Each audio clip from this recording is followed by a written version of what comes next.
35 now so why am na motivation so they say what's that I'm there Mr. Kill I know Mr. Kill Araba Bazen there Nancy na me wiem na mu say ma 45 air kono yes sisters penyimfo ne yere nom ne ade no 45 50 there be so omo dru sa monopousal state na ebinom de ba with me ni atenka oh the only doctor for ndi me ni atenka eno Araba Bazen ye man pa ade a eduba ko a omo say etimi solve sa problem no ti utia antiata mu ni ade amu ojom ni yes omo yi no se enye natural se bia edu point away dey tia na won o sai se be mana wonyini na oye mre wo mpam ohia mo bi usually ana a code age ya rebi to say si kire ya de ne sa issues no e dia also unya because remember one so bi so sa problem me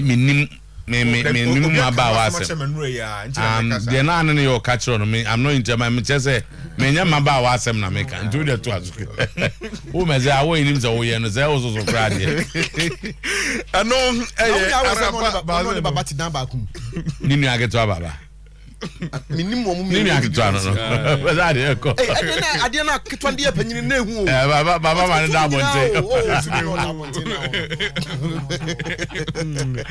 Obaje huntun capsules no na Bema aboa Bema ekoba se o dun so mu ha wo dun no Araba Bazen de what boss player anka Mr. Kill no so Bema omodem aba form na wachibi 0206271016 na wachibi na aboa quick credit and investment micro credit limited Messi Teniye sika ho ye den adwuma no e ba from so pesika adiuram quick credit obema bi onyu bibia odi fa Ghana card na fra number me be boy odi no anso be fra quick credit na omomo sika edi awura wadwuma num afa so adwuma no e kɔ afa na opesika edi aye odi a odi fra quick credit na omo sika ni bi Ghana card nko na ohia enye internet so fra number yi 0302 okay Palestra and Santinos now organize okay was so nim Santinos City Style opposite no crepa you Havana Santinos so agude yes Havana Santinos so enti aerobics so nim aerobics the original fact who na to na to sane abon and anano ai kotoko physical training by odom koye bi otaka okay aerobics nti na nyom ne me de pa ombe bi wo Palestra and Santinos na ye to be amre ni mu ha we are free breakfast so free breakfast Santino so de nkosu ane nam ne ade to get breakfast and breakfast Monday anopa ba ji so ye bi man fifrete once asa na wonya join ni bi yes won can breakfast tip Santino yeah all the conditions ba anya me a wo mo yo ma de na ka me de nya eti ba for yen kwai tama enra me story bi say one efu bi but there is a challenge with respect to Oyerepa Radio on YouTube. Oyerepa Radio on YouTube nti omom here on YouTube no use Oyerepa TV on YouTube. Okay. Thank you. Oyerepa TV. Oyerepa TV on YouTube. You know Oyerepa Radio there's a challenge here. Here but the same content no. We wait my on Oyerepa TV on YouTube. Thank you.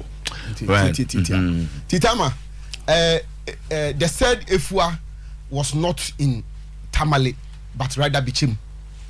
And the story say or called dressing water Tamale no cannot be correct. And may rejoin down on it. No is withdrawn. And apologize. You are retract it. Retract it. You retract it. You apologize to the person. Until I make us I may retract it and I apologize. Oh, okay. May I now obey you? Yeah. Get no craft frame. I say, oh, can lady no. Okay. But say I'm a channel to a bit my girl. On your girl, dear. Events obey this. Kezia name my girls. Say be a lady no. But your lady no. And I Atala was also free. Atala was also. Or say nyon wanko bo has pen name na bechem for na attack has for na. And then the over retractions. Na we say. Pono so acha o ka we. Atala ye mini. It was the part alone. Unya sorry, okay, is unya no.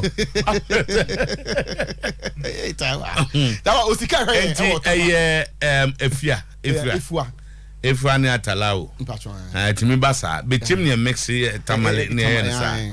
And but the yes to say move follow here, and then you wanted the rejoinder was a reaction not to be done. Indeed, Damasi. With them, the boys in the back on the DC. Oh, I have miscommunication.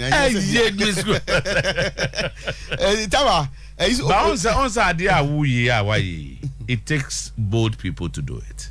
Well, cowards are not able to do that. On said to say I'm sorry. Adewe anko ye no. Nipa bebre ni me yo. Eye credit am bo abaso. Ne say why say obu ho betwe de hia na we say we bold. Kukodu for na tim ka say asem we de entwa ye nti mesre. Nti why ade mbo abaso pa. Enye ka me de wo a Kamema lunch we. Ba mi ntime no ka enza ba mi sika ngoto ade ma. Na mi wi ma be dress kan. Me man half. Aka half. Some me challenges. Some go le be school. Se bia obi na ne so be bo am metua. O on reneje o si by weekend di o be anti ba me na ade be man. Almost say Kafo didi. Almost watch a visiting and go for sibe giga no. O ma sesa by force. Enya em some the call the following. Ade you cry am say mra. Enya easy. Enya ba so enya easy. Edi time am cha osika aka chan fojo. Kofo abom homode. Echi anopa sia ba no ai din. Wa bro ho ase no ati umpanyimfo. No meka bi. Oba hey what you din. Na otu o ye ni ti say. Because let's sure say best sound. With the real stone. Oh, almost sibiri omo. With stones. And mobile show ne normal bebre. To go almost pass say. Luckily or tamale for her. On deny. The sit tamale bi omo catch. Also for the first time I am the most happiest person. Shaibu Tanko. Okay. And our year Juma no say Shaibu Tanko no ne there. On the coach out to you now. We just for see we need doctor. You know, say what doctor. On what only say on a coach career. John the career quiet. Na say you should have known this. No, I got you for. On him too much. This one a career coach. Since when? Oh, honorable Ikotoye no. Honorable 100 bisu Kotoye no. Wafaro. Oh, a Tamale boy no denako. So say enkoye adwuma no. Odinidi. Oh, akoye adwuma no. Oh, okay. But some escape relegation no. Karela. Debut. No, they are good. They are good. They just have to be in their next. Oh, they are good. 3 home games. They are good. Okay. They are good. Okay, they enko by for enko. Tama. And I entwaso. Not going for Congress. Sorry, not going for Congress in 5 years is a disrespect to the other stakeholders and supporters. Maxwell Asabri, former General Secretary of the NCC. Tama was friend. I say assassin we person do come life on. Tene producers and never friend. O said that mama you say catch the me time say assassin we person ne kan wasem. O say me na me interview ndi am bad da na wo there oni problem. Okay, madam for no. Asema wo catch me ne no. But am so as I want to know. On my season in Mary, so I say this point of the season, why are you distract the team? Season India has a full season India say it's almost done. It's not almost done. The season you don't only need to win the league. Then you go for league na kwajiden. Your more league say a beji bibi nkwa. Obo league to know your performance. Now at this stage, don't forget that football clubs are preparing for next season. Will season be leading to another one. So you look at the players, you look at until the ones you boy we are near Asaba na fini. Don't you buy to his concern and say no. A club that has to football for the past I'm 5 saying years, that you can say the right thing. You can say the right thing at the wrong time. Now, but when the season is over, it's not 6 weeks. No, this is the time you do the introspection. But see idea, don't confuse the team. The players no bosu me wetu omka. Tama ono kra na o bosu omunju omka. Omunju ada bonuses. Ombebo no, se bon no ombebo ba. So me there was me friend so be friend or be me friend na make is on to no. Season no end there. because I'm in tears say no the enyepe. I don't believe in say yes say adie. Be obi o person say adie. Media me gidi ne say football is continue. A continue. Season we end there. Football. Season we end there. Back over back. I got 5 or 7. Sometimes 1 month or less than 2 months, the league will be over. And there, and as our discussions we cause. In the middle of season, they want to rock boots. You only people as I know. They be almost say they want to rock the boat. Mankasa. Maso, one of the most intelligent people I've come across. But me catch and say, "Son, now my friend won't come. But catch him. I'm the radio so any go say, yen to your book." Very good. After Onokra didn't say the biani. So I'm saying that season, one football season, and you. Your boy born as one league and just hand you, and the second visit season end. Or 2 hours and no, but I season I end you. Kotokoni has no idea, season I end you. And Kotokoni season I end it. Season I end it. Kotokako trophless has a quite almost and there. Bibi and there. That I come in. The last one. Back was it? I won't be fair if I promise to defend the league title with the performance of the players. Ghazali. Was the players in performance with the Kaka said they could defend the league? Do so. No headline. Or say players ball bossa doom so performance way traffic light boom dum boom dum boom dum no more any day and fan conquer defend the league. Okay. Black. My interior. Yeah, Oba. May I have a position on coaches who talk like that? Why do we pay coaches? What so? Why do we also pay the players? They also have a certain responsibility. The coach has his own. But he's talking about players. No, but player and Kasa. How do I address something which is non-existent? Player behind Kasa, a coach na Kasa, and I'm saying that when your players have certain attitude, na untiwenya attitude no way. Now we na be catch the idea. Why are you telling us? Are we supposed to solve the attitudinal issues of the players? That's a job of a manager. And why are you telling us? So that you know, say, why are players no? So, Dimina, no, Obiaba. Because your coach to my correct attitude of players. But we also obey my players, no, so Janchena or the Friday, now what mean? That's all no decision. Got to go ball, players don't go ball, I'm selecting home. I don't select the best 11. So if you cannot manage the attitude of these players, why are you telling us? Yeah, proposal is coach you are brutes are not your bobo we are. No about the can and we say we are his excellency. We a minister or chair. Why are you telling us? If you cannot manage the attitude of your players, try your best to manage it. I'll say your mistakes are players your park so. Ebia he was indisciplined because so only say one and no dear. And Rebecca. But if you got the general attitude of your players, that's a post match, you let your players out like this. I will not subscribe to it. Me them feel say, more Juma, yeah. Zach, and Ten Hag to Oya Pesadian. Oya Pesa. Why baby? It's a me T1. Why baby? I said, okay. Ten Hag. Ebi awa kami biya ya adwene ba so a no ye de. I said do me so am coming there. So see what about the performance? Yes, ebia the attitude of sebia you mama on their attitude. But the performance. Because these guys are virtually letting the crowd down in terms of modern ball. They gives there's high hope. Because we sat on radio, not all form individual. I argument about individual form in terms of all form individual because of one yadi. Yeah, headline I discussion. Headline I don't know. So, but because we come back on discussion. So we come back. So and see over there we have to tackle it very well. No, be am board. So we have to tackle it very well. Enra. Me patromite. Yes, we be pa. Again, me I have a problem. Me so send there. You see, consistently, me what I believe in is as a team, if you have good players in positions say 9 point, a credit to the team.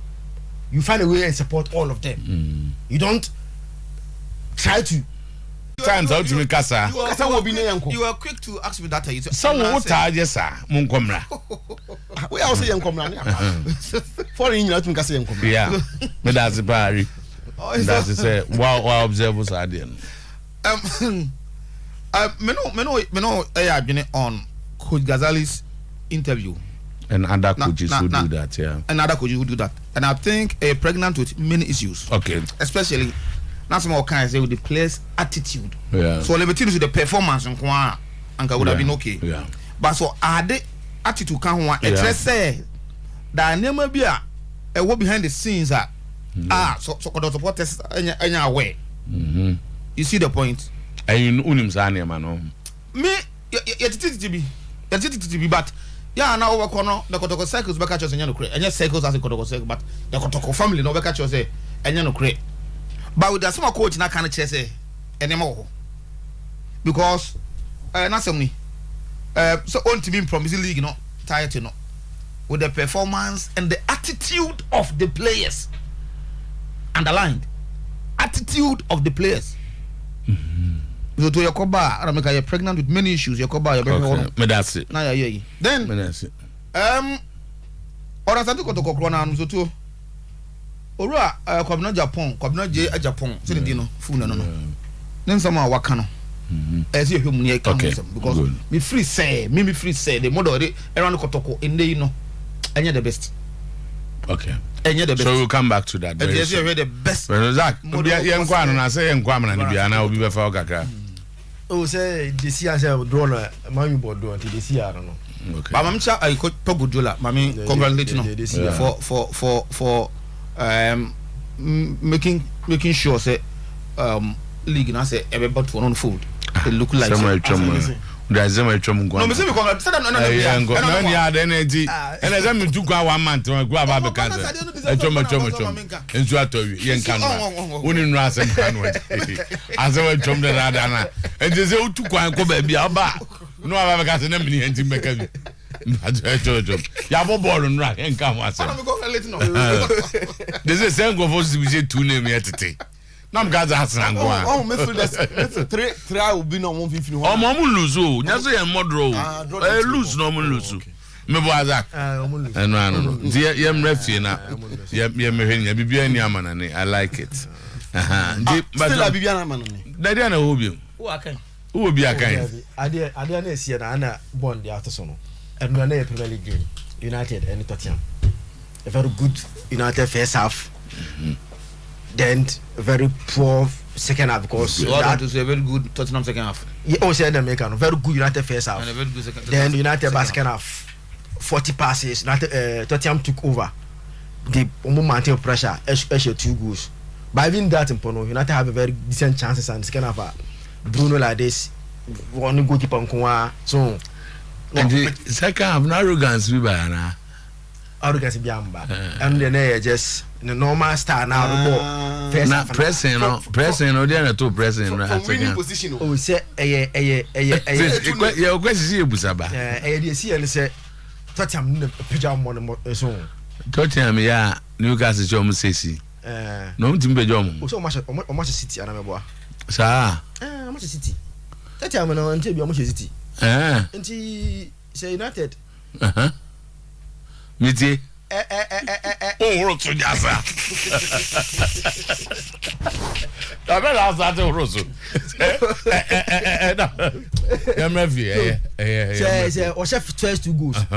Now Tottenham try to go on the home, and the crowd were behind it. And even apart from that, Captain Bruno chance on 2-1. Only keep on going. Just small no boba. So Bruno no ya dey take Kevin De Bruyne. But the here say Uze United no sisi ano in the last catch what he say yeah fe ye bon pa pa.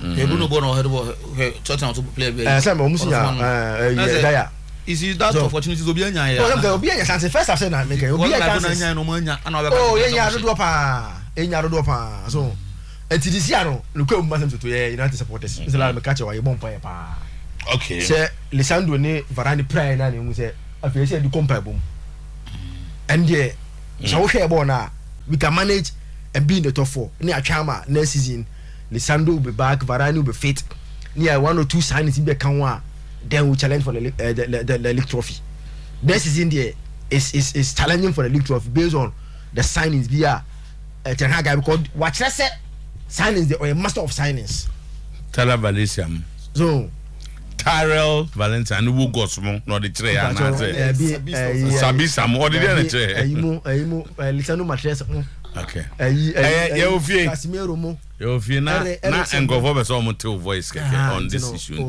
they see yeah na so Newcastle so bomo abaso as omo no I serious for the third position no why some be some the third no United per se omo maintain it top 4 that's the difference where omo United per se or top 4 no because the season be end no ma FA Cup ni Carabao Cup next the 4th na count then they will have a better season than Obia no that's now yeah and they say mo jide na go to Arsenal no say FA Cup no they are Carabao no now the 4th na count 4 and automatically we have had a very good season than Arsenal okay and I know so chine David na say akwa so mo nyanso ma the cup Arsenal ni bi tuma amato for no a better season because what the cup Arsenal ni bi nti you don't even need the FA Cup or top 4 second so do be an kai second is yeah aware second is not we are aware that we are aware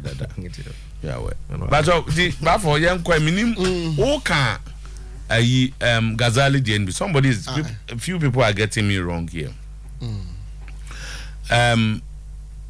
most in the interview no and I say players na attitude me boanya sa and my position is leaders have a certain responsibility of course so a leader nasa also be a complainant and my case is very serious so let others complain and you will solve the problems oh the coach be a we match or kase especially me ka so munye si o ma anye o more certain attitude me na my employer I'll fire you because you are telling me you don't have solutions. Of course. But leaders are supposed to have solutions. Now yet Kobe Mensah Olympics coach I will see the players are making his job difficult and the survivor of the very very gloomy. If you talk like this and the players respond and get him a result. How did they respond? Say no, how did they? They don't respond there. He got it right this time. A leader is someone who is in charge of organizing, guiding, and managing others. Yes. And he said, "Me team jaw, and I'm the mejume jaw." Na se me bana or reporter ade ma moka change workers no attitude. Or me indiscipline. The same day, I will ask you to leave and let somebody who can manage them come. It means you are not able to manage them. Because that's why they are leaders. Ebinum aswanding. Ebinum crowd are not aware of the vision of the organization. Sabi players, ebinum ekra no munim baby omoko. So it is up to the leader, the coach, to let them. And untina team, the players 11 nebo. Across for 16 18, yet they register 30 players. So if others are not responding, you change them. And other coaches and other leaders have shown. You must say why Cancelo was why he left for Bayern Munich. He had only coach, they had differences in direction. This is the way I want to play. Who is a player? On say, Mimi for say, we don't tax people enough. Oh yeah, number 2. This is what I want you to do. Menko anako. Who you say. So if I see you're not doing that at training, I don't put you in a game. Now, all the 1 week in a training way, as I could be wrong because I'm a coach that. But I'm talking in general terms as a leader or a manager. What did you have the fear that my training throughout the week? You see the attitude of the players. You don't say anything about it. then you take those players on the field of play. Near go and must oppose the attitude of the players in the match. Meanwhile, me na me ma ojuma won't take it. Obi so ho obema oba respond to instructions ni nyina at training, but on the field of play. Say na e bo apayo. And quite dangerous. And quite the all kind na utie. Oye hu adwuma. Bedru akon. Obenya the wrong na correct it. Then who say bia who say or respond to it. So ma wa rehye mu say ne me ma no kwan na onkobo. Then okogina field no so a afi oye opposite to bibia almost. You should be a teacher now, man. Instructions. At that time, you will be worried because the attitude that player like is putting out teacher there. Teacher, I don't call our exam. No, my feeling. Either your instructions were not apt, went me and trauma ye. And I said, Bianco, I know my bond that I won't be ye. In this case, me just was sanity. Sebia, the players are so daft. What you be in your master. But when you say your own attitude, it means say, so baby, I'm done and do a park and a son and a mark of the lose here. So throughout the 90 minutes, when they started that attitude, affairs go by and then away, or you left yourself to fit. So I say no man, there you be an uncle. It's dangerous when those things are said. But for anyway, he's a nice young man. I like him. But and same boy no, careful. In the office, Zakito Bayana, me can say what kind Gazali interview no. And I watch and I was David Namsa. No, then some what kind they too. I don't think say. But yeah, can be somebody will agree with them. Of course, send anybody. You won't go for Mbeka say. Some call supporters. Mbeka say there are situations you can't control. Once say e be say e be so can captain. Of course, any day. Especially when they give you an impression, say, they also then they go and do something different. It makes it difficult. Limited to only Olympics game, and I said there has been other matches. Olympics game no attitude no way. So that's exactly the question. Where was that attitude when they beat Adriana? You see, that was the question. Limited to Olympics. Yes, because anytime we plan of securing points from opponents at their home venue. Away or can't we match? End up giving away the points. We can't continue to play like this and expect to finish on top of the league. Okay, so Omuba home the Omunyesa based on what you read. I want to believe. Maybe almost share no much there. I from Kwano Moye Dompe. And look, mani coach Juma more. And mani coach Juma more. About attitude by.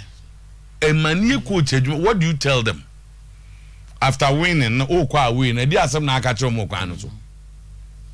Say we the come here to say and know who say after the last game why I disagree with Bafo or now you are account the attitude na me we adwene say attitude nya dia say e back once ne ko something the pan here no what I say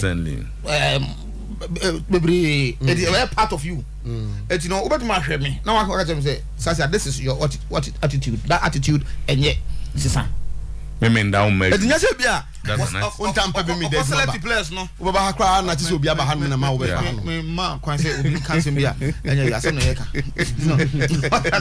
So just say bia was select players go in park so no. Ana in the game we are park na tactically indiscipline.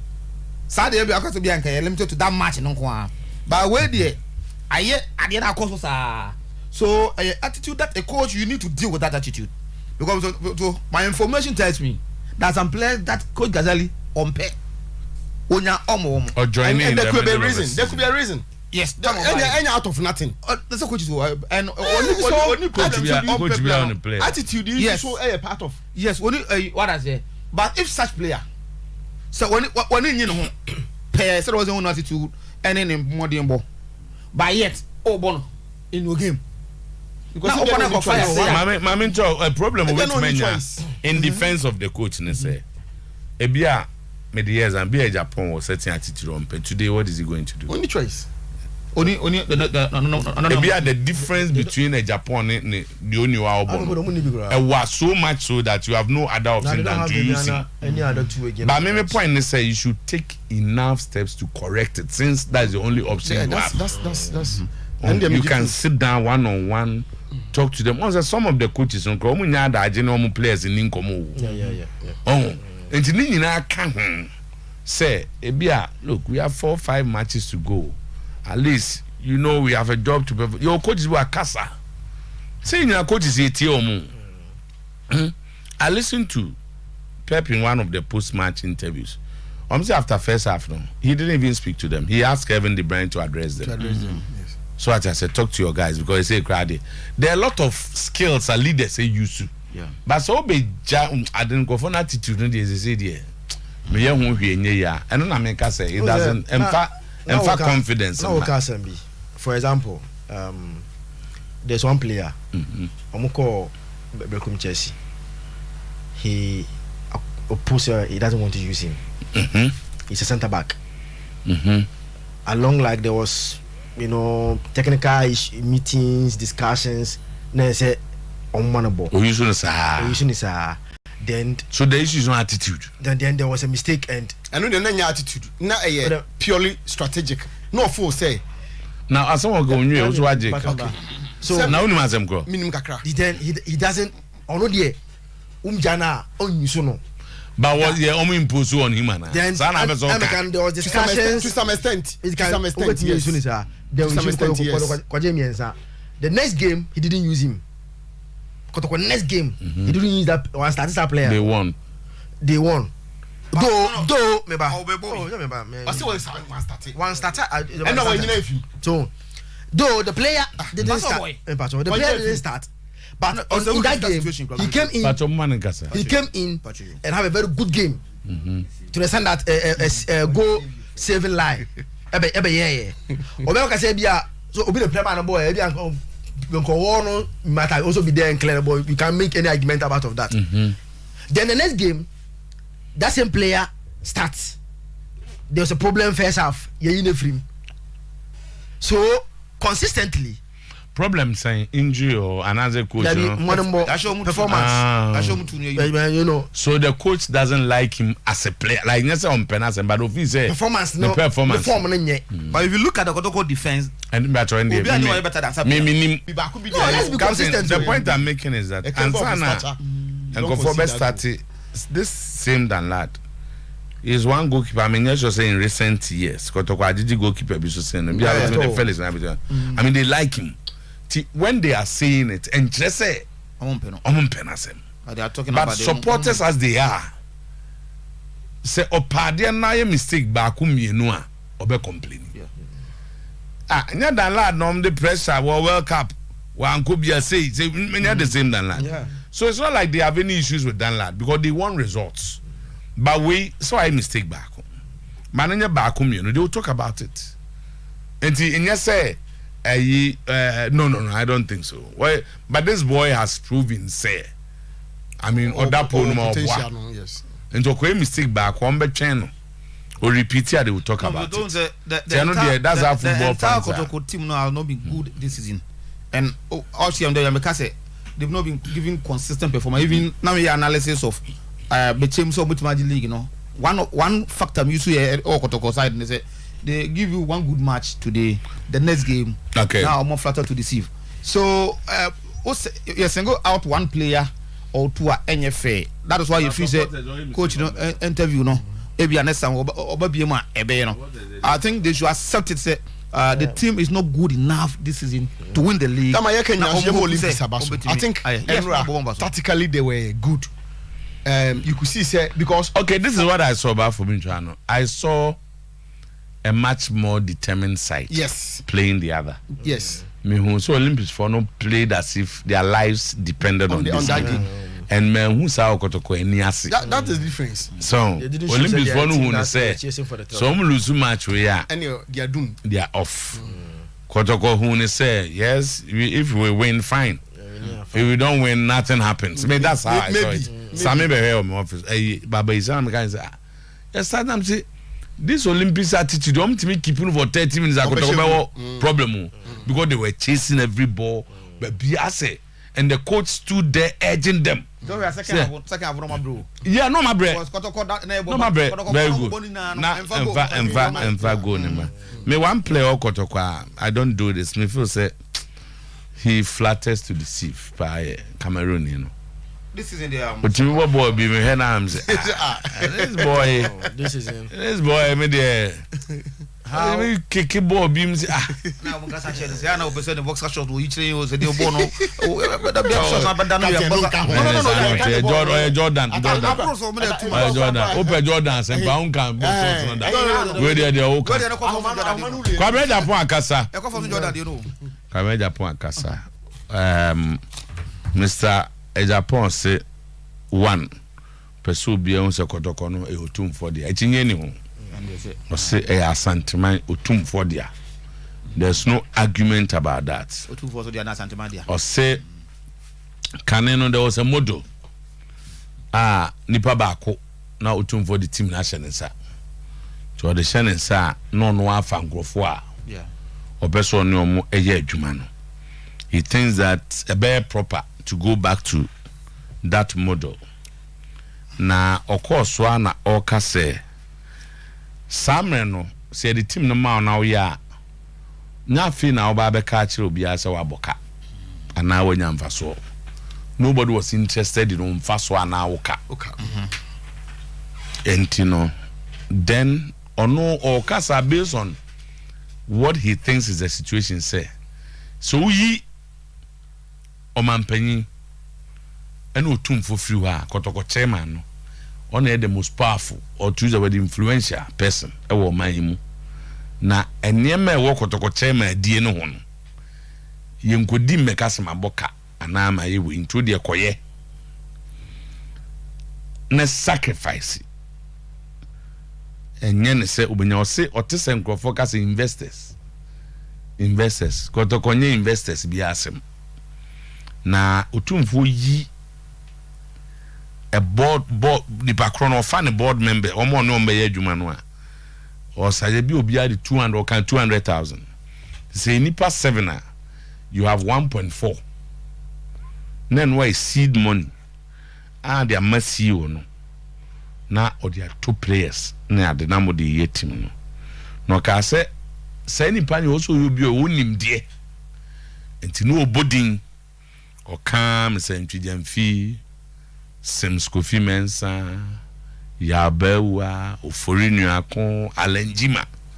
These were people the team no ma no more adwuma. Baby Okan am on Facebook and Kofoya I don't know that's exactly what he meant.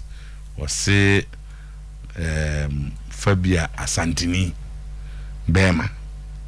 Na me just say me nim say sana no all can be sa no ba modernization some yenti na wi ana ya je comments ya they here and it's a team no Sometymer team and Otuo-Acheampong na nedia and there was a model I made him feel say no one say betimi akọ back to it first no Otuo-Acheampong de she obinsa enti say e BK do say ya pani kakra bibi wonu sem no pen management na chese omarane sims mensanom ya bawu anom so say no hu ya na ya the team share won sa na uboka oti no mu a o meka se wo besan age usika because ye ise wani ema wani munyam na se wo ye kotoko chema eno ye enough eno ye ntimi fa bo onto so enti ya metete se wo na mabe invest se wo kotoko mu na maboka waboka se Ghana ha we president ni asante hina am se kotoko chairman ona udi mu pa enti Otuo-Acheampong eye wadom no se wo ye kotoko chairman ese ohunu se wo sacrifice aboa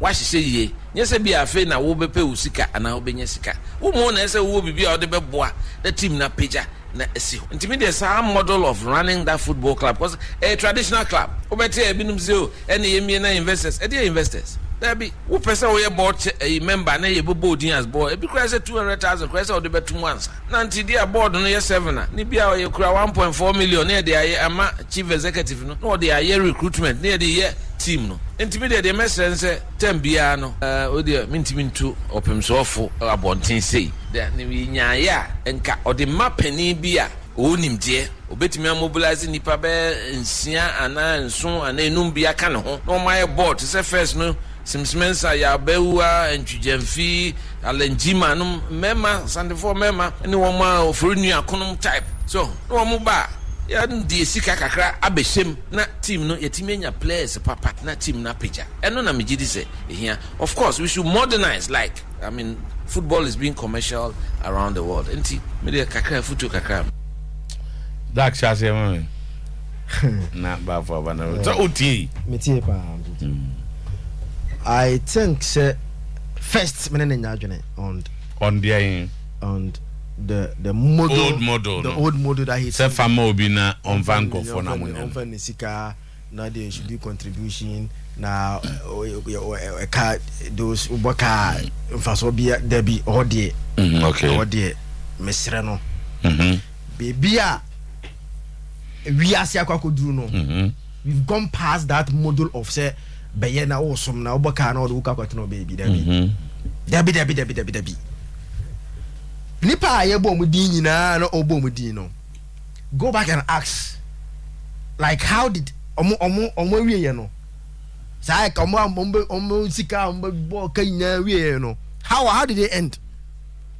So yenim kwaya bebre afi wiye no it was a problem because no omo do sika na yes abesom but omanya ne say omo ya pemfa so enti no wiye no we saw how their investment and how investment but they won African Cup. Yes, but we knew but we no one can say personal you know can want to too. Wow, personal life near can want me, you know. It's you know the model say for usika be there be. And untina me kai Mr. Kobele Japan say ebia onya krata na mensia e dey appoint this board way now. He appreciate the fact that even mention himself have gone past I call from the old model no they think say I'm what for usika be there be. No me usika me senti. There be the club as big as it is, you know, good enough to generate money. I bet me they are born one song, but if we are club, no, about the right things are. The entire so be this yeah. As someone say one, and I know for example, where the give for Monfanchame pa. By any but no credit and a good example that I can make. Do you know say adikiti point senka enya dia senka yet like I need to bet me aye kekempo no alaji emphasis kan ba ya yenye alaji must always be the person who bring the money. You understand? I said the BM so to yokoton so but this is for alaji etino is that how we want the kotoko to be run into kotoko training Ghana sa chairman no chairman eni nso yes, I know. Because the person should don't misinterpret what he said. Oh, me know ya when you say you should disagree with the model. But say canen skani baako no afanko for no mo yadwuma. And no nche say we here ska bi on the ba. He has a management in place. I mo play different roles. Into odi nimde ba mu no. Nimde ne che say what is called management. Ayo no and otum for the amano. To say or can BK do say if you know BK time or ekotoko or Casims or can ya bewa some no microphone my friend ya bewa work with Sims or call na ya bewa take you over other scheme to say Georgido and Jamfi is an administrator. What I say so they came with people who understand administration. Yes. No yes this year don't simplify it. No, but he came. You can disagree with the model, but he came with don't people who understood administration fine. But then finance the next can even if riba. I that time baby as go the depend on chairman on this can baba. You understand?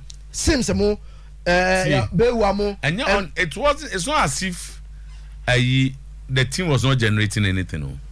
So say the get process. And on the point they say you are in charge. You are providing the funds and also who be sa wonim there. And you know some no omo ye edge Africa Cup. Yes, omo the African Cup fine. But at the end say after obi see me musa agada say wonim obi a obeye kotoko edi ombobo obo wi na ehia no.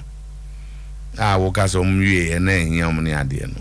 So kasa o so mo abobi na owi na I'm not Sims owi kotoko ehia no ya ba wu ehia no Georgie do ehia no entwi jamfi o ho sisi ehia o nti de o ka so mwie ehia o mo no na agada apesa o kirem nti to aso no dey say sa na obeka but o ba de o ka me no ne ade sa na obeka obi na obey ehia no San Rebecca, but you know, only one more be here on be. So to them, my mentor so. Okay. BK do say on an ba na no mkoye. Yeah, Ike do so be board chairman. Ono ne ayi oni we mo be ye no Max Billion. Yeah, Max Billion mo exile mo. But where Minister here joins and many difficult ne say if indeed you want to compete and compete well, nipa ba kusika bedding. So when was it 7? If you form a 7 member board, then almost and provide what you probably want to call a seed money. And on a board for no, they find it difficult to do now. Yes, businessmen of today. No, almost is a businessman of yesterday. And therefore no, or the 200 nishimwa. I saw it sign Obusam faso benya with 200 na so. So Kwaja Japan say those people are not cats for Kotoko now. Because Kotoko no omombe not omumpe bibim free. So he wants to take away all those who want a return. Yeah. What I say? Me babe yesikana mdishe mwose minya. And there's this school of thought to say, and organization be no abet on the benevolence of people. On a Zach one. Yeah, Zach position. So on investment or investment, I was in their investors. And Kotoko was able to compete with El Ali and beat El Ali because they were operating on similar budgets. Almost, yes. More or less. Beneno, when they have budget of excess of over $200-300 million, so si nipa ba ku bi meye no ontimi no mo compete. And again, I make just some said that is one of the reasons why Kotoko could not build infrastructure. Yes. So what I say, Papa Nisikane be here. Focus on the team resource, but if you want to, for instance, have a mini stadium, if you want to have a very modern day standard training grounds with facilities, if you want to, and then a bus back home, it costs 2.1 million Ghana cedis. So would you have one person who would talk somebody a check? Maybe 21 billion at Tobas a check just like that. And it ain't possible. And it's difficult today. Yes. Because, for example, say we have this kind of problem at this Kotoko board. We didn't go to the when they issue about contribution, like Omodi on the first one, but subsequent ones, no. Almost that be scanner can just go just like that. Young would return, and we are businessmen that we think that. Dennis Gucci just returned from Canada. Oh, what about Dennis? Our no report to them. One kind of my he makes a very significant contribution. I say Kasati said the idea no. Some model na kwabena Japan can be in Europe and now baby. It's there. That's what they are practicing. It's there. For you say I have a fundamental question. Yeah. How is the old model for Kotoko? Sad na Kotoko and no. Was it that's exactly what today the Abramovich and the Tomboelis are doing? Yes, I want to come back. Or the Man City or PSG. Yes. With state ownership, and the Liverpool supporters are there's a for clear evidence of sole finance of these clubs. The difference then is say City there now can the club is for Sheikh Mansour. Chelsea na Abramovich there. You understand? Sheikh Mansour Abramovich. But also PSG no dia. And whatever is investing.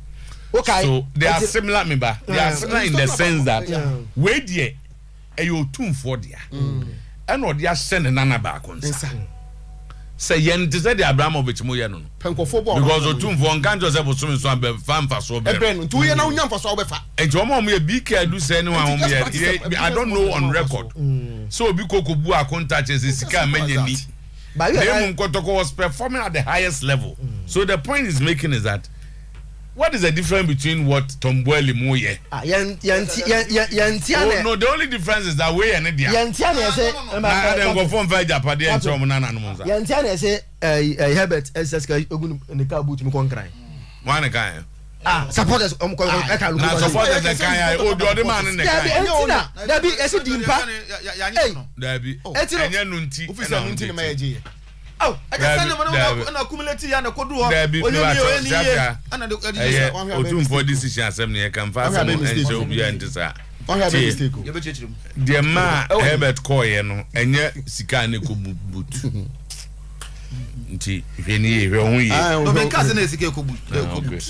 So what I'm saying is, there were accumulation of a lot of money. Okay, so let me agree with you. I'm saying the whole can say with the Dennis Kane. The difference is that whilst Tomboil Mayomodia, nobody can question it. Otumfo ne nananom doso. And a team no, Otumfo wa dia e nananom dia. Ti se nipa ba ko ya. Engofo ebetuma question based on accountability. Abraham no na eka. But Tomboil mo supporters we ye de ya Abraham obije no agini sikako.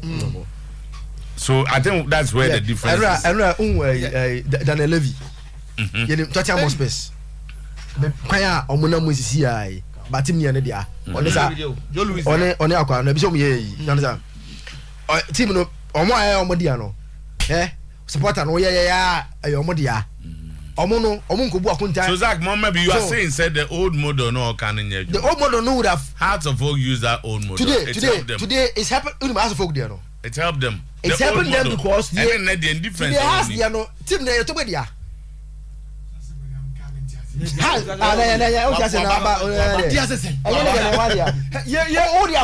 Meeting now get change you go be that.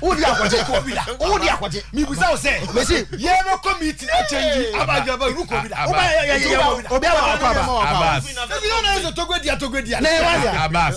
Majority share what if you are team you want there. If you are team majority you share omo shares. Me can Oyerepa boss be fie na team. Okoto ni ohobi. Enya board omo boss ba yo. Me ba ubisa question bi. Bo say mu go meeting na zakito ni bi. Abusen si e kira yi. Minim de ne de aso okoto na mini ho. Enti se wo pese o che se nya ne de ngase ye ko wa nko bi. Wo de ka se fa se man nko bi. Ho ne di jemu ba. Ho ne di jemu ba.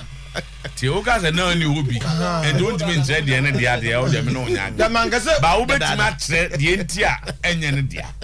Boss ba automatics. Dem modo ya America ba so ba modo ya ka Haiza call mu use it work for us. What is Guruma na aba? Kotoko aye bi that it work for us. But question is answer today. Is it applicable today? No. BBT say, "Mbese mtiase answer." Na za uga ba won tiase. Won tiase ma ye go ye di na. Team dey to go dia. Now look at House of Folk and the project are out here. Udio. Togbe all Togbe ma ya say the decision o mutate ya. In terms of kwaya ba so aye. E dey na dia. He Alaja can be mun kwese. Omo na no mo ko. Honorable Vincent mun kwese no mo ko. But today akotoko. Even container project ya ye mpo no. Aircraft na sika na ye generate mpo no. Look at the bureaucracy. So in this project kwan mpo na. That come be say. Me can be say. Na wie na onua. Some de na work no. Yes, at House of Folk. The only problem maybe you can to be say onya some right guys are on no. But the model is working perfect. For right guys on Bebuano, so they won't mean can. So, oh, there's so far there. We are not employing for no more year. So far there, how much is so far they're proving said they are not helping. To who? Oh, then I think almost Banka. The man is going up poaching. First of all, there's this notion as a Yajitu Muse so ne time no me fans are expert even though you can my time me can notion bi e wo ni patrim say e bi ayede kotokoma wa ya hwe ni wonyam enti no sikasem. But you can't contest that. No, we can't contest that, but tete no anene kasa say enya no kre and people work for sika profit enya no kre. So that enya no kre. Oh, that wonyam wo but the sikasem no more than. I think what he's saying is they all can say. So him say businessmen need a lot of influence. And he saw a kotoko chairman. baby ultimate wura I enhance business no and to say any ordinary person cannot get there. I think that's ultimate say you go to come on. No need munyam no. Master Old Sometymer is hosting the show. Let me talk to him. Good. Ya de kotoko mo a ya hye wani munyam. Enti enyo kotoko nye me ka say maboka. And that notion bisoto me say a cake. Enya cake. Me dem hu say a cake. But enya cake. Enya cake. And from that on person can. And you see, for you to say the notion is a cake, and I'm getting a cake. Unless you don't believe in influence idea business. No, I believe in that. That ammonium thing is always there. And I'm saying, there are businessmen today. Yeah. And we know that Sika4, they don't take popularity for granted. We know them today because of Kotoko. Because a brander, the number of following, yeah. See, you say, we a board member. And nipa whom, and many pets me identify with business. So we are now in a year. We are now in a year. Sebi upro data na wadia wotonko any pet me to go so. So is that so a cake no? And I'm just saying it's not. So is that alone? We say me kabisi say. Run of Kotoko no. Capital intensive. It needs say pump a lot of sika. Na asando Kotoko na timi rani. Right? So the assertion say the Kotoko amount and for that who was Kabia saw the without thinking of the Obenyano in future. Okay, so let me go back to Nkomono Odi. Was no tomb for the man and nananuma omubi no monim dear. First of all, when I seek someone and I feel I will show a Jumasi and Maho. That's the point he's making. And so Omom you're the four no I wouldn't him dear no. Ono frost me nana me dia man why ye adwuma why ye na wo wa frefrem krofo wona mo om de kakra om de biaba so onko roka 200 na we de biaba ti de manya no na mo de ama chief executive ne say fato players so what should Kotoko be run different from other teams are as you are big other teams need the strength and the advantage na Kotoko other teams no they cannot say me supporters edoso other teams will be omuni and overlord to say there otumfo na Kotoko ye ne dia na ne nananom doso nti otimi free bi sem mra mehwe mame the other teams may not have so going forward no me free say I know where you are coming from. I understand be with you but a cake no kwana say sorry no many asikafo edi nkomo a there are people I know you know am catch you say Kotoko na a man nya advantage. If you listen to Georgido, I did an interview with Georgido. A kind of fast go good year for Holland. Yeah, a true Kotoko. A true Kotoko. So I'm saying that talk to Christopher Demenya. Yeah. He'll tell you about what Oye Kotoko chairman a yemano. So then Munyam said bit. No, and then link I one there and okay. Okay. Because yes, said all can says we the presidency floor. Let's ask you ready out so I can say. When you name a few more, of course, that's that be. And Munyam. And Hana Oka say you may or former, you may challenges don't know. And man is respected. I'm poetry and Munyam. No. You know, one thing must have me. Me must have a kind a quote other issue. I've never also there to a kill. Tia me chairman yanam se person here say me avoria fako. Easy. Then best me can say. And whoever or be running Asante Kotoko no. At the end of the day, we be looking for the profit.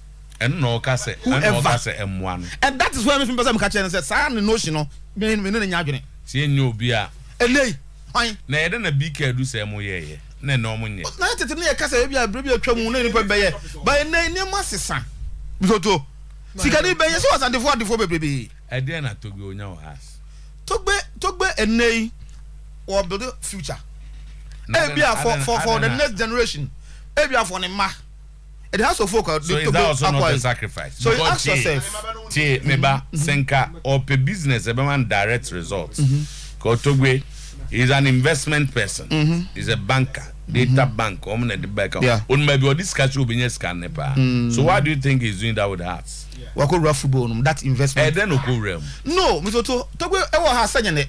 No. But that's onye. Okay, but onye take over no has ni. No, he has a Juma. I'm not talking about has ni. Says I'm going to say a day na ye the oil, the na ye the oil. Because we investment na why for the future. Exactly what he's talking about. Ebia for the ma will come one day. No matter and they will come. Oh, that's so Tobe and there's a Tobe ni wa. Ni investment uncle reward. Ne man baba. Was Ebia the next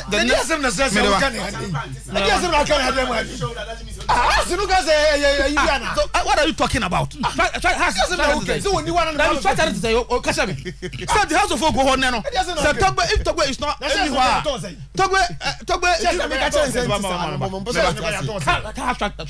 They won't catch me. As I it's a Tobe anywhere investment why no. E ko reward. House of folk. What are you talking about? Does it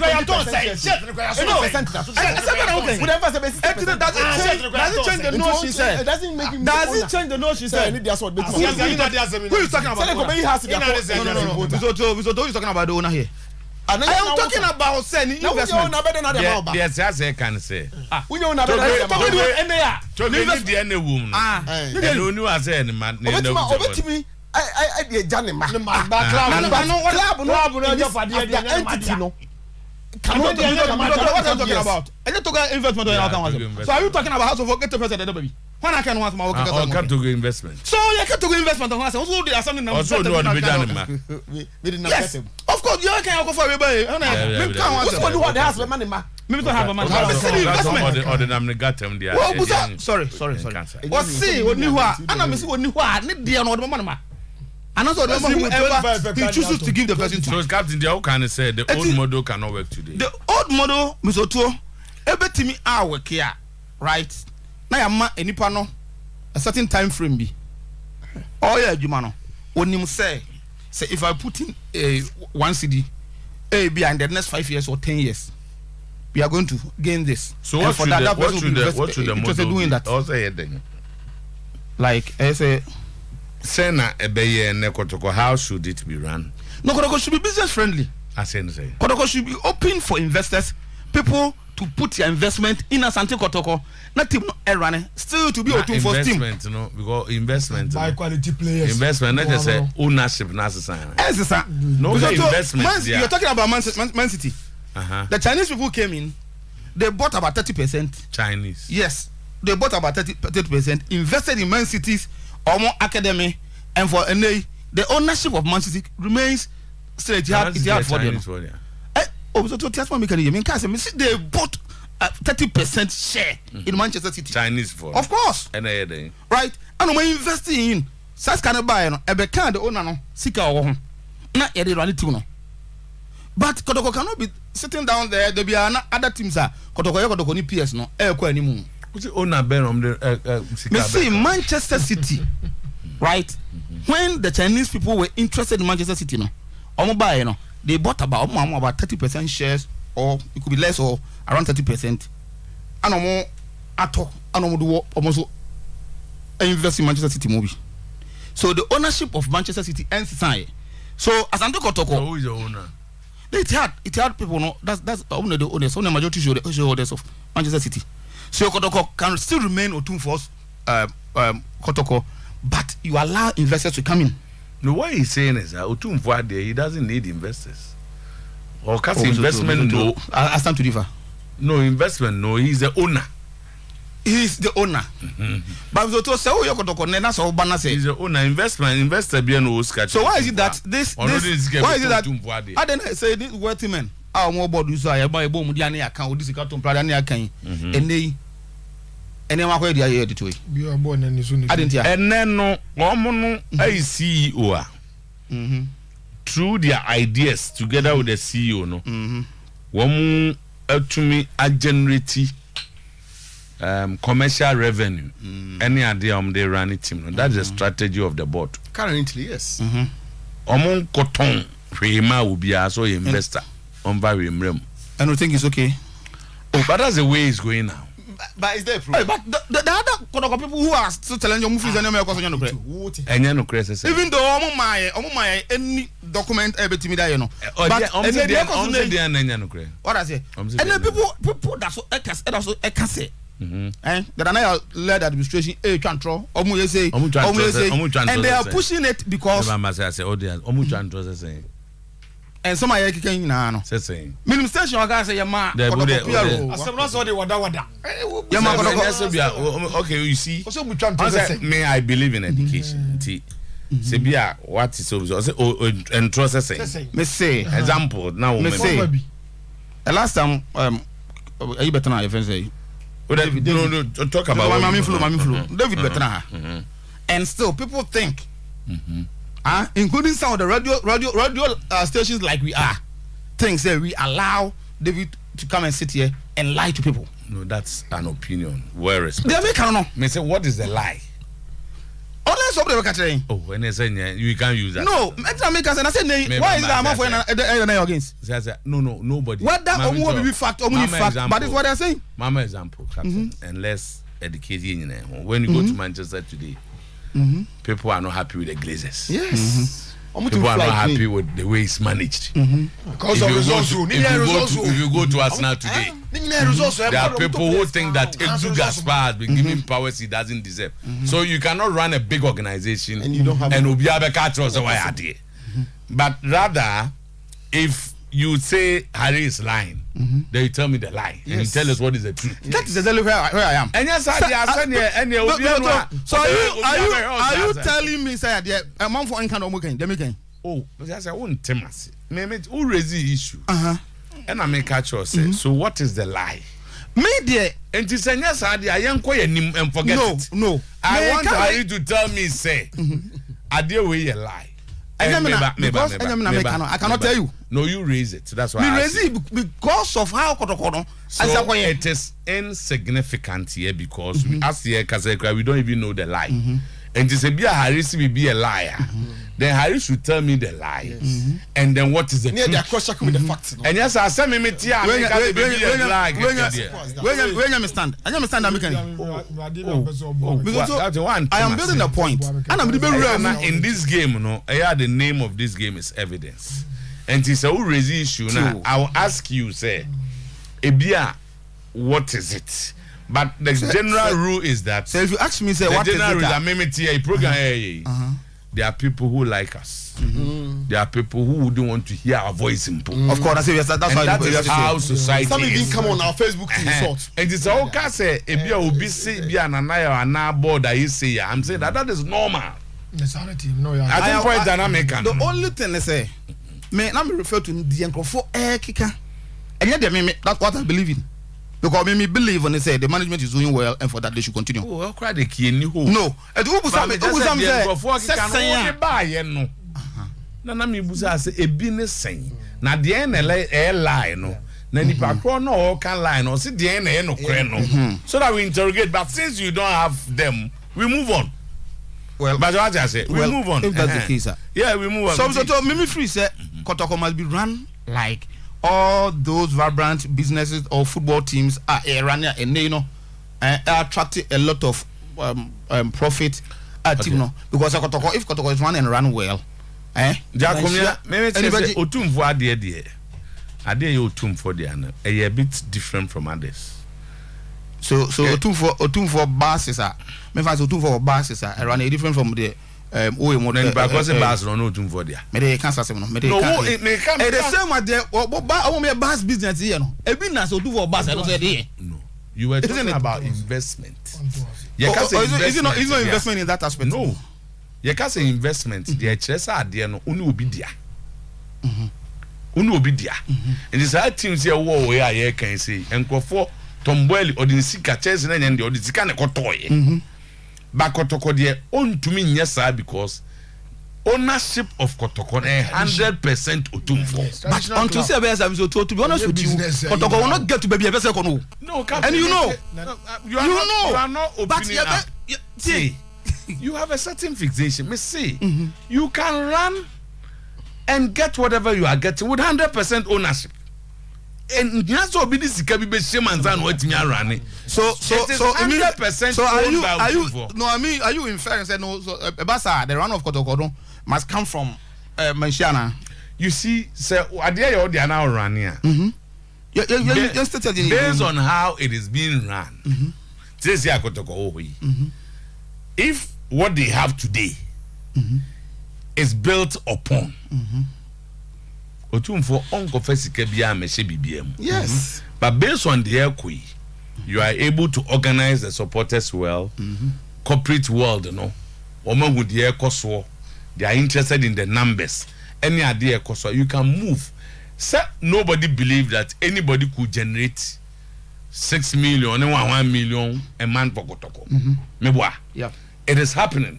So Chesa, you can build on that. On it. You can build on data. And yes, obi this kababa on say investment ni dey mean say ebi awakofo obi say fesikabe oni bi. What I said, that's my understanding of investment in this case. And enye afe no bi ko fesikabe but with the right structures, it remains Otumfo's property 100%. So that's Oyerepa and Sometymer discussion. Does you believe in this current administration? Oh yeah, he spoke about modernization, which is this one. That they no can say investment they know. Any a small portion of the revenue film. No, by a part of Obi invest you. Obi invest you. A part of the old system. Then he comes back to talk about modernization. Point in any friend say Otumfo adie ye kotoko dia die. Otumfo adie die. Yem kwaka said le kotoko yi obi de sika ba beton tibia. Obebody be it hard for be only 80%. I know we need this person. In fact, that session, I don't subscribe to honestly. Selfish will be investigation. Says if it should be open, it should be open. And I'm also saying that if it should be open, it can go on without Obisika. That one is there. That one is also there. But you don't have to close our doors to investors. Otumvaja Pade interview no very interesting. Now, what make point in the Bible no more? Me know we are dream. Jina Kwabreja Pombo. In some people walk. For an insane idea cry or the aya lease. Yeah, the Mawe Chilwes idea. We just 10-20 years now. If you also swear, if you are me for saying approach, a difficult crowd. So this what happened at Asgo shows the dangers of giving club out. Yes, Asgo do quarantine. Tama, maybe na me ni wudin komo. Na ye share. And me I check a card here, but me sure say ebia meka obekai. Now ye share senior yes ye football ni ye wa city any senior baby before the city and oka chere me say and am say ye before no na yesu ye amamre ne amane di nti no as I say you try say you be marry the modernity with tradition and culture because you cannot detach. You cannot entirely detach who we are. No, who say you need pursue no. What mean free? Send your normal. And I say inti. I think say hoka krebi na. Ebia say minim say engineer Kwabreja Acheampong na all kwa. And the men in the bay adwin. Sa no say whilst you were normal because I know you Tama, you are the manager of this big institution and I know that you are also a student of public administration. I know you have even taught people public administration but I know being close to you minim senior what can senior we are normal a basse be as a who you sue baby me who were that mean you so for me Tama who say Sebi, Tama, some kind of Achan what Pabuabi. Say, if you would Adrian Nanyansa, and it's a woody book. How you are managing this place? The sign a cambum. What you want come when what you sue over administrative modern administrative practice is not all right. But what's our fear? No, so now they are back home. You have been able to contain us because of the way you have married the two. Not say, I will come modern administrative as a Kabi and Kasam and Kemu. I think. se sa na ma ya adwena nsa na buku ba I think se sa na engineer Kwabena Japan ka me ne ya adwen se sa kwa ne bi so a me ne ya adwen se enei no ye modernity Alaji Asuma Manda o say ade wo buku mu bia nipa na twroye ai ene o mo anso so ade wo buku mu bia nipa na twroye nipa nyansa all the economic models management theories nipa adwene nti kyerese na nipa nim nyansa sana buku no ba so ata se nto ya ade na wanfo adwene anto na ye buku obetwo ni na anko na agina obi akọ na aka ni buku enti ne kwan bi so no me ne engineer Kwabena Japan e ya adwe se sa na o ka no tama again me feel say o ka bibi say ye de kotokoma obi a and whichever way there will be investment. Yeah. Whichever way, especially say I will start from the onset. Say you could pay skadibeshim. Say the amount you could pay company. Say the so-called investors know. Say individual. Whichever way, as I said, because football club by its nature no, here continuous investment and now revenue generation stream. Listen, the city no. Enti edu baby kra no a the owners or whoever is in charge no e so ko pesi kapi baby na de aba be shem na say ultimi generate scan wi a o sa de akwakoto na no David ba hayi o chan na o pepe o kan e o se du baby a na se no mu ye de a o company fo bi ho no akwaji sika o mu wie no o ma generate o mu sika na wie no na o mu de akọ asa koma nipa kon e wie a eno na captain ka say nye sustainable itama and you see that could be corner penny ni ho. Yes, but it didn't any penny back on. To was a radio for the 3 months until our place ka. Tama, but I didn't any penny back because yet here I can say. How can you run an organization? I'm saying the initial stage. E do baby say mu here dia. So it is not like I know na here would they are there no. But at a point no, Tama, you and I know, say especially in football clubs, so even sponsorship no. E do baby a and nam time on mudi training no. Say Emaya you still have to operate. So and over and then say timer and or board member and I say we obi a wonim no na wo kono ho na ubenya enye bone and it's not the best. And timer me can say is the best but me can say purchase enye bone especially when there's a need. Say bibia says can you flow pepe revenue timer Arsenal was sponsors power but it do baby the owners invest. Yeah. They put in money. Yeah. And I'm sure omu ya no massage oma de and the Liverpool supporters are on the next of the FSG. Some first catch team mama clubs can go to players. I don't know because I'm go first sponsorship can go to players. Okay. Because only say do baby sponsorship can no any one no more. E do baby any one no more. Especially when you want to undertake infrastructural projects na ikwa there a stretch o finances and o budget no. Therefore, e do baby e hia say obi su be den e be boa unti me de make nyina na say engineer Kwabena Japan komo na wo die no. Tama nkomo a ase yentimi fa dako emfa me ntimi ka Kanambo captain most of them no we can say most of them most of them workable depend upon how you implement them.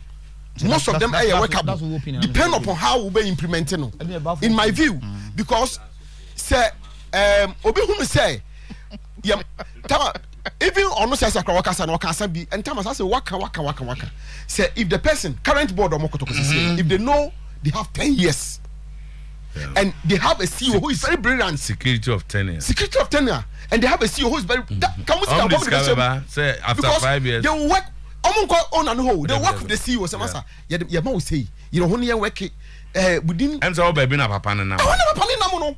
And for me, can see when you deliver. What say? Munji just come from see no. No for to place. No, or the bed team no. Actually, no money na plan how you recoup your money back. When you assemble no, yente between the CEO and his nimpeni for they work it out as to. They work it out today. Different from 2 million. That's 10 years. Obi Okrobeka said. Now then go for variant. You didn't just feel lost. Tell my mincha Madame Fukofi chief. And one any birthday. It was a wonderful occasion. And that was a nice place. Man, we uncle be. Oh, say no, only one finished business. Be not that. yekotom ye bre papa. I was the chairman of the occasion there too. Why not chairman? Obi na dey there chairman. Of course. Chairman. Chairman say. Chairman of the birthday occasion. Obi and birthday after no. No, o ma me position. Hey, and Buakwa for no yard Kofi chief. One in the Jama group be time anytime be Jama be a program be you don't my identity Kofi chief OTA. I hope so. Yeah man. Also there was no special here no. Also about that was so Jai my buy. I'm out for no Abbas. Anyway. Papa Tio like do go yan go Dave. Go Dave. Okay, Papa Tio. Papa Tio ono umeti no kono ngoduma se. Ocha de St. Louis. Umeti no kono ngoduma se. Ene birthday. Papa Tio birthday ene. Aka me we me no ya de bi na ko afa de aka. Ana me ha bia wa ya me for no. Na. Slice bi e chron be ba ko. Slice. Okay. Na Oson's chemist. So kind of Oson's on the coral range. Na de ba no. Santa na be dwesa na mo. Yeah. And no say abaso ya me yefi what ya. No say men kan cho. Na me no mi onu nyina mo amanfo amane say say o de niema foforo aba. Is the Oson's gripe mixture. Gripe mixture. Say enkola no. Enkola. Ya na jone ho ahye ne yam ye ne ya mframa bi edu baby as odidi ye wantimi na akola yi su hawa unya Oson's gripe mixture ne bi akola no owie no so the KV vitamin C KV and zinc and your orange flavor and your immune supporter onwe ma ho ye din to do baby na say wo your mrebini ade and na nutritional abas nutritional food supplement would be obi ampe KV vitamin C and zinc ne bi malaria de mu den no ano e de bi atimi ba malaria timi upa na hawa kope mefa tablet and oral suspension and no de etiti malaria so into ko test edin bi your friend mefat MEFART mefat malaria no den pan into so say the Oson's guide mixture no kola de no KV vitamin C and zinc and a mefat tab and oral suspension and only a friend malaria game changer tine malaria how a mefat aba sam no be so sisi anti Accra Rosos was 0302 245334 0302 245334 and 03220 Kumasi no 22496 03220 22496 then cause of maminchia eye Makot surgical so na de Makot surgical na de Makot adult diaper abazo one adult diaper ni bi da adult diaper who's a diaper de bonko de empanyin for the aba ya mu 90 years ago empanyin for no bu o wa Sebe Johnson kan na eba obi o wa ontimi movie or the public house nti ba so be jana na obe nanti akodu okra na asemaba ana se bia ya ontimi so ebe chinsuo na bibia enso ba akokra bia na dabi ekwan na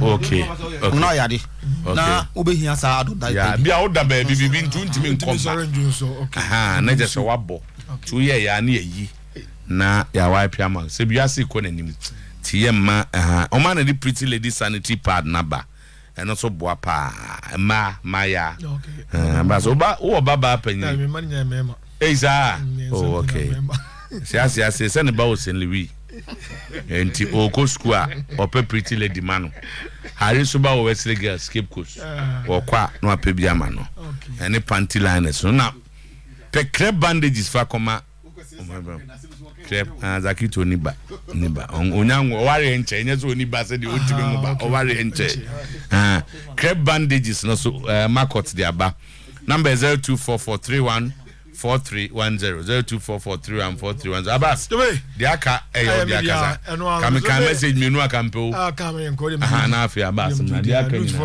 aba debi wo munya mai kra same abas time ni wi 1 minute de aka yin na Korea de opia pe okay we say Coach Gaza for speaking the truth. The inconsistency in Kotoko is too much and that has been one of our problems. Okay, Prince Young Nadia no Dominic Pepra Jesus watching live from Duncan of Fing Boare Francis good morning I'm disappointed we lost to Olympics, but it's for it being only, it doesn't pain me much. Liverpool have scored 11 goals in our last 3 matches, maxing a total of 9 points and all. Kwame Frimpong or here or Tessano, I'm Kotoko fan. Okay, we both watching. Maybe also got to forget about the league because we can't defend it. Rastyle Papa say, man, you have managed to earn only 1 point in the away games against the current top 9 in the Premier League this season. 4-0 Brentford, 6-3 Man City, 3-1 Aston Villa, 3-2 Arsenal, 7-0 Liverpool, 2-0 Newcastle, 2-2 Spurs. Spurs, Man City. Also 9 teams no more Premier League. Man, you are 1 point per hour away. 3 midfielders in Inako. Issa Bekasi, there's no sense in what this man said. What do you mean Asante team? Asante 4 member. It's not this man who is buying for the MPP presidential position. From now on, only the Ashantis play the team and support. Okay, and yeah, I said, how can you be president with this baller mentality? That's what Starboy said. Watching the show live and clear have for me, Sports no side. I strongly bounce back. Zekov Mohammed said, things are falling apart in my chest, but we are the real fans of the club. Okay, and then on and on and on. Frederick Ades, Dr. Kwamje finding Nifo to buy a stadium, but will not do same for because he knows Koto is not for him. Okay, that's the point. Poop OA1 working out a price giving you animonium, so don't take your salary because it's your brother and not you, so you should be killed. Okay, no DJ more birthday, yeah. Michael Siama, sometimes you made my day. Thank you. Okay, so maybe before San Yebe change at the Abai House of Folk meeting Bien Wamankobi before I told her mobile and do over meeting Bien Wamankobi. What I say? And he said, Obizuko Zuku, we know about traffic and to get ya on us because me meeting Bien Wamankobi. I'm a South question, yeah, exactly me that we beside and as something say, Musi have a tonshes. It's your tonshes, new years will be a Kotoko, no, but tonshes in Nina, or Fatim Nana. And as the James said, Abby, and Tessa. Church said, yes, says in this tear. Nah, it is a baby, one was say, and then Obibaka say, to go after the Sheikh Monsoon or Toshes now of a club and Tessa and Brown. Well, majority shareholder. Say no, Sabra from Person Mujaka, Matias. Majority shareholder, sanity. What does it? What do you say? 50-50 to the Jai. So, how, they say, you will be all. It is a media can say, House of Folk, no. Yanum be there, Yan House of Bobre, and the best house of supporters, and say, Omunyambo. And your man, Rat, Cocosi, and what you go see what Tamale. The firm work with you because preparation on the call on Sunday. Okay. Preparation on the call Tamale, the Sunday. It's a mere match, and you won't Tamale on Koya. You're doing about a pass brand. I'm a never to me. I'm a never to me. I think I'm in Chia or Shiara or Shiara Bema Nongwa Penning the fourth. Dumping Pipia saying, I know Trinka. Or Shiara sits now, no Bishia. Oh, Pia, I say pet. Pia, there was a difference. Pia, therefore. Nana, yet, yes, the Bia will be a everyone. Thank you. Nana,